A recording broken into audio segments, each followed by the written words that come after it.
Morning बच्चों, आज हम लोग हिंदी विषय में पाठ 10 प्रवास इसके आगे का पढ़ेंगे। इसके लेखक हैं श्री सालिमन।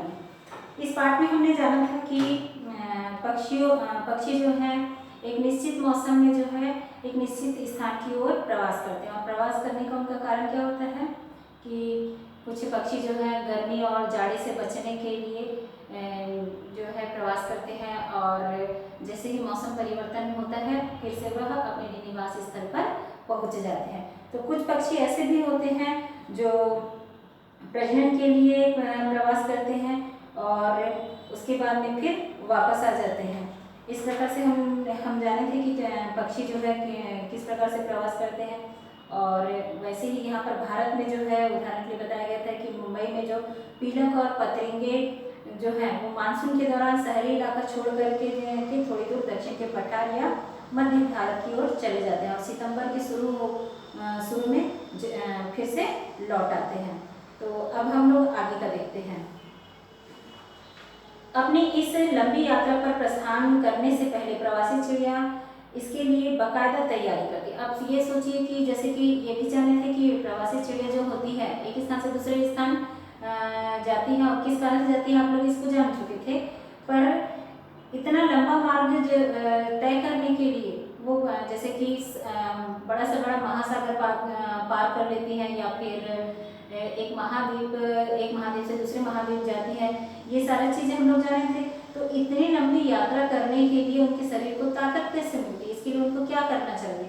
जैसे कि हम लोग को ही अगर पैदल चलने के लिए कहा जाएगा तो क्या हम लगातार पैदल चल सकते हैं कई मील? उसके लिए हमारे शरीर को ऊर्जा की आवश्यकता होगी ना। वैसे ही इन पक्षियों को अपने शरीर को ऊर्जा कहाँ से मिलती है, उसके लिए क्या करते हैं।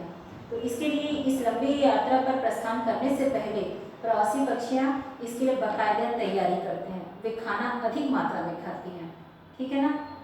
खाना अधिक मात्रा में खाती है ताकि चर्बी की एक तह सी बैठ जाए जो उनकी यात्रा में उनके शरीर को ताकत प्रदान करते रहे। यानी कि इतनी लंबी यात्रा करने के लिए उनको बहुत अधिक मात्रा में भोजन करना पड़ता है जिससे उनके शरीर को ताकत मिले, क्योंकि बहुत अधिक मात्रा में भोजन करेंगे तो उसके शरीर में जो चर्बी बनी रहेगी वही उसी से ही उसे ताकत जो है मिलती है। कुछ चिड़िया अभ्यास करना, झुंड बनाकर उड़ना सीखना शुरू कर देती हैं। जैसे कि कुछ छोटे पक्षी जो होते हैं वो इतनी लंबी यात्रा करने के लिए वे क्या करते हैं, अभ्यास करते हैं झुंड बना करके उड़ने का। प्रयोगों से पता चलता है कि सूरज निकलने और डूबने से चिड़ियों को प्रस्थान के समय का संकेत मिलता है। आप लोग देख ही होंगे कि सुबह के समय जैसे ही सूर्य उदय होता है उस समय चिड़ियों की चहचहाट जो है सुनने को मिलती है, और चिड़िया जो है भोजन की तलाश में जो है हमें आकाश में या फिर घर के आंगन में या पेड़ों में हमको दिखाई देते हैं। वैसे ही सूर्य जब डूबने लगता है, अस्त होने लगता है, तो चिड़िया जो हमें फिर से वापस जाते हुए अपने निवास स्थान पर जाते हुए दिखाई देती है। तो यहाँ पर क्या बताया जा रहा है कि सूरज निकलने और डूबने से चिड़ियों के प्रस्थान का समय का संकेत मिलता है। लंबी यात्रा में सूरज ही उन्हें कुतुबनुमा का काम देता है। ये कुतुबनुमा जो है दिशा सूचक यंत्र है, जैसे दिक सूचक यंत्र जो होता है वैसे ही सूरज जो होता है वो कुतुबनुमा के समान, यानी कि दिक सूचक यंत्र जो होता है ना, वो उससे हमको उत्तर और दक्षिण दिशा का पता चलता है। वैसे ही यहाँ पर सूरज जो है उसके लिए कुतुबनुमा का कार्य करता है। अब यह विश्वास किया जाने लगा है कि चिड़िया सूर्य के कोण के अनुसार ही मार्ग निर्धारण करती है। धुंध और कोहरा पड़ने से जब सूरज छिप जाता है तो संभव है कि चिड़िया थोड़ी देर के लिए अपने रास्ते में इधर उधर हो जाए, पर जैसे ही कोहरा छटने के बाद में दिखाई पड़ना शुरू होता है वे फिर अपने रास्ते पर आ जाती हैं। मतलब कि ये जो सूर्य जो है, सूर्य से उनको अपने मार्ग का पता चल जाता है। और अगर कोहरा रहता है तो कोहरा जैसे ही खत्म होता है सूर्य जो है दिखाई देने लगता है, तो उससे उनके अगर वो मार्ग से भटक भी जाती हैं तो उनको अपने मार्ग का पता चल जाता है। रास्ते में कोई निशान और अगर मिले तो उसका भी ध्यान रखती है। जैसे कि हम लोग कहीं आते जाते हैं, कहीं हमारे लिए वो नया स्थान रहता है, तो मार्ग में क्या क्या पड़ रहा है हम उसको ध्यान में रखे रहते हैं। वैसे चिड़िया भी ध्यान में रखती है, पर दिन में उसका पथ प्रदर्शन मुख्य रूप से सूरज और रात में तारे ही करते हैं। चिड़िया अक्सर 600 से 1300 मीटर की ऊंचाई पर उड़ती है। इसको याद रखेंगे कि चिड़िया कितने ऊंचाई पर उड़ती है, 600 से 1300 मीटर की ऊंचाई पर उड़ती है।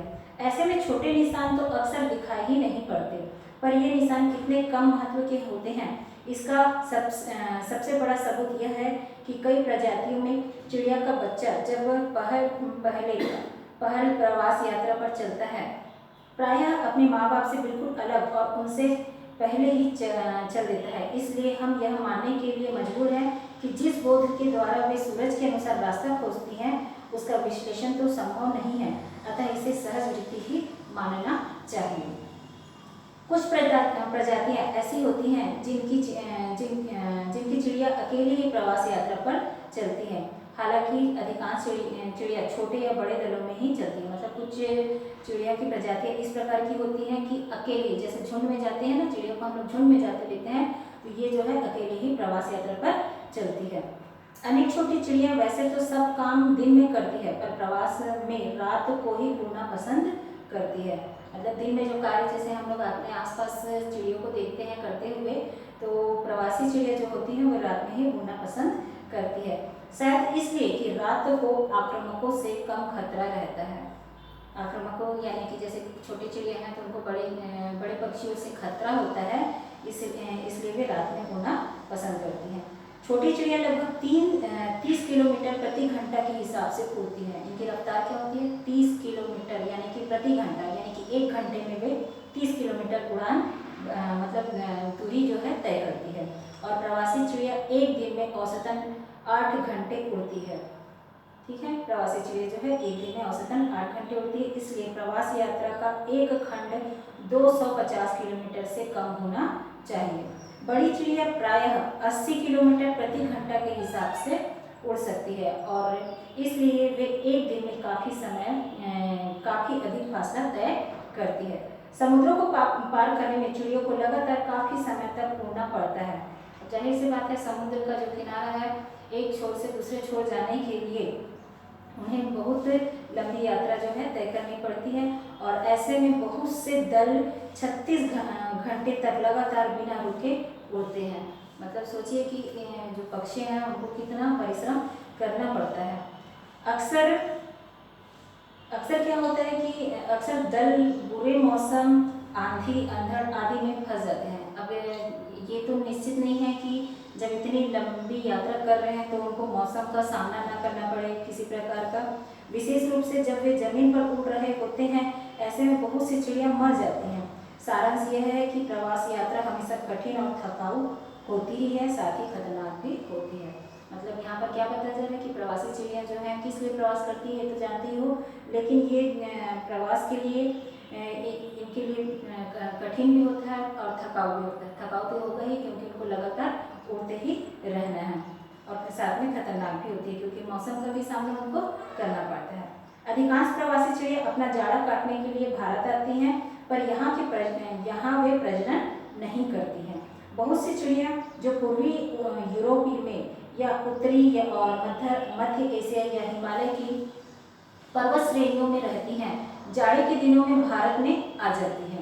इस प्रकार प्रवास पर जाने वाली चिड़ियों में प्रायः वे ही होती हैं जो समुद्री किनारों, नदियों और झीलों के इर्द गिर्द जुटने वाली बतखें और जल विहार करने वाली होती हैं। प्रवासी चिड़ियों के बारे में निश्चित जानकारी इकट्ठी करने के बारे में इस शताब्दी के प्रारंभ में ही संसार भर में जो तरीका अधिकाधिक प्रयोग होता आया है वह है उनकी टांगों में एल्युमिनियम के छल्ले पहना देना। मतलब कि जो बाहर से जैसे पक्षी आते हैं तो जो वैज्ञानिक लोग रहते हैं वो क्या करते हैं कि पक्षियों के टांगों में एल्युमिनियम के छल्ले पहना देते हैं और चिड़ियों को पकड़कर छल्ला पहनाने के बाद में रजिस्टर में लिखा जाता है और फिर छोड़ दिया जाता है। ठीक है ना, उनकी टांगों में जो एल्युमिनियम के छल्ले पहना दिए जाते हैं उसमें क्या करते हैं, ये छल्ले जो है उनके उपयुक्त नापों के बने होते हैं और उन छल्लों पर क्रम संख्या और छल्ला पहनाने वाले का पता दिया रहता है, जिसका अर्थ होता है कि जिसको भी वह चिड़िया किसी भी स्थिति में मिले वह इसकी सूचना देगी। ठीक है ना, ये भी समझ गए होंगे कि मतलब प्रवासी चिड़िया जो होती है उनकी टांगों में जो है इस प्रकार के छल्ले पहना दिए जाते हैं, उसमें क्रम संख्या लिखा रहता है। साथ में जैसे कि इससे ये पता चलता है कि ये प्रवासी चिड़िया जो है किस क्षेत्र में प्रवास के लिए आई हुई थी। और जहाँ कहीं भी उससे वो चिड़िया जो है जिस किसी को भी अगर घायल अवस्था में या मृत अवस्था में मिलती है तो उससे पता चल जाता है कि वो कि कहाँ से कितनी दूरी तक का यात्रा करके आ रही है, और बहुत सी जानकारी जो है इससे मिल जाती है। मुंबई के नेचुरल हिस्ट्री सोसाइटी इस संबंध में एक योजना चला रही है, जिसके अनुसार विभिन्न प्रवासी प्रजातियों की चिड़ियों के छल्ले पहनाने का काम भारत के विभिन्न भागों में बड़े पैमाने पर किया जा रहा है।